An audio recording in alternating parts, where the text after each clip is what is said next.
Com certeza. Um dos elementos, uma das habilidades importantíssimas, seja no palco ou até mesmo numa situação menor, é o contato visual.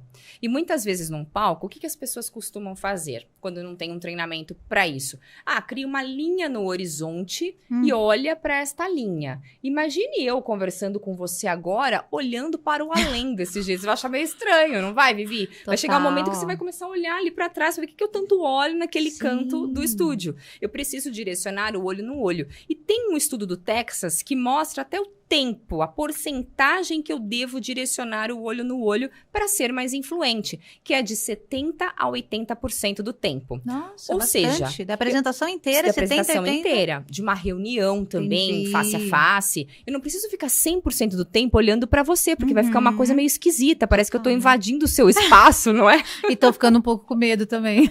Exatamente, não é algo interessante. Nada te impede de, em alguns momentos, você desviar o olhar e rapidamente manter novamente o contato visual com as pessoas. E a mesma coisa no palco. Eu posso dividir as pessoas, porque não tem como eu olhar para os olhos de todos. Se eu tenho lá 500 pessoas, 1000 pessoas, não dá para olhar nos olhos de todos, mas eu crio blocos. Um bloco no meio, um bloco numa lateral, um bloco numa outra lateral.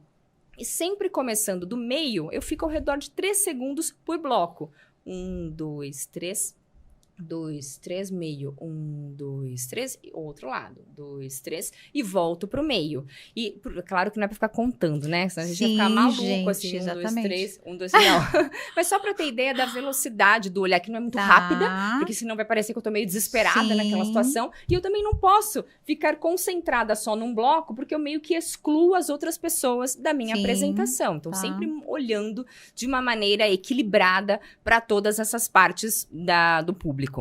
Além do olhar, o verbal conta demais. E aí, os vícios de linguagem, que também é um grande problema. E é tão interessante porque nem sempre as pessoas têm noção de que tem vícios de linguagem na hora de falar.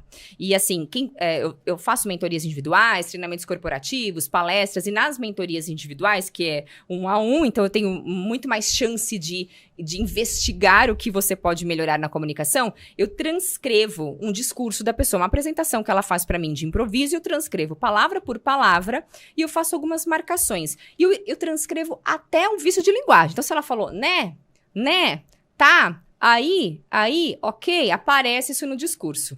E geralmente, quando eu mostro, a pessoa cai de costa, porque assim, sério? Que eu falei tudo isso de né? Nossa. Não tinha noção disso, porque a gente fala e não percebe muito. Verdade. Não só os vícios de linguagem, que não tem problema falar um né, 2 tá, um aí. O problema é o excesso. Se a cada frase que eu falo aí, né? Então, Vivi, é bem importante que a gente fale sobre esse assunto, né? E todas as vezes que você for falar, né? Você pode usar gestos, né? Aí vai chegar um momento e vai ter uma pessoa que vai fazer isso. Vai começar a contar. 5, 7... 25, que a gente não é fácil, né?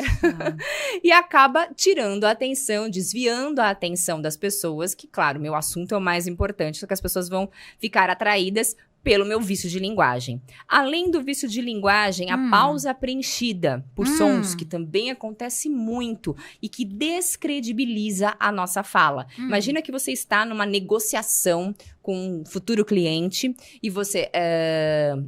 então, realmente, essa é uma solução bastante importante para você, visto que você tem essa necessidade, que imagem eu vou transparecer para você? Parece de uma pessoa que tem dúvida, que está insegura, que não tem tanta certeza a respeito do assunto. Ou seja, o meu nível de influência começa a diminuir também.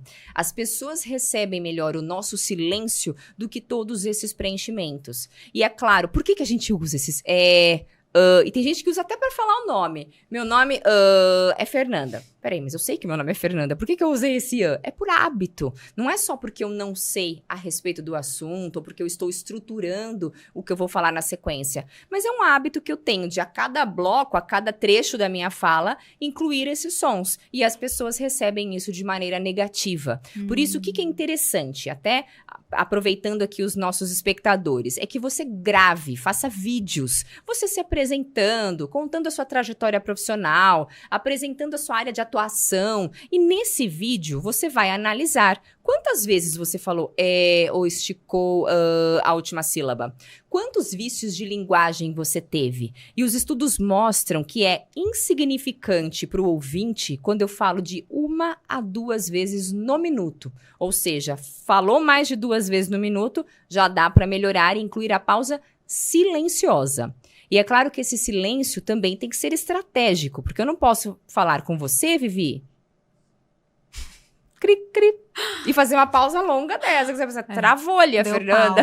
Ou a internet aqui está ruim, alguma coisa aconteceu. Essa pausa ela tem que ser estratégica. Existem diferentes durações da pausa no português. Pausas curtas, pausas médias, pausas longas. E quanto mais estratégicas essas pausas forem, mais autoridade eu transmito. Olha só a diferença. Vou dar um exemplo.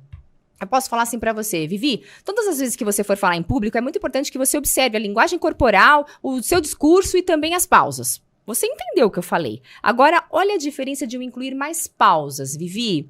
Todas as vezes que você falar em público, preste muita atenção em 3 recursos. Na linguagem corporal, na organização do seu discurso e nas pausas. Muda muito, não muda, Vivi? Com certeza. Eu transmito muito mais segurança do que na primeira versão, em que eu vou falando, atropelando outras coisas, falando muito rápido desse jeito. E as pessoas acabam ficando confusas. Sim. Porque nem todo mundo é rápido de raciocínio. Tem pessoas que são mais lentas. E não tem o certo ou errado, é o tempo de cada um. Tá. E pensando também nessas pessoas, eu preciso controlar um pouco mais a velocidade.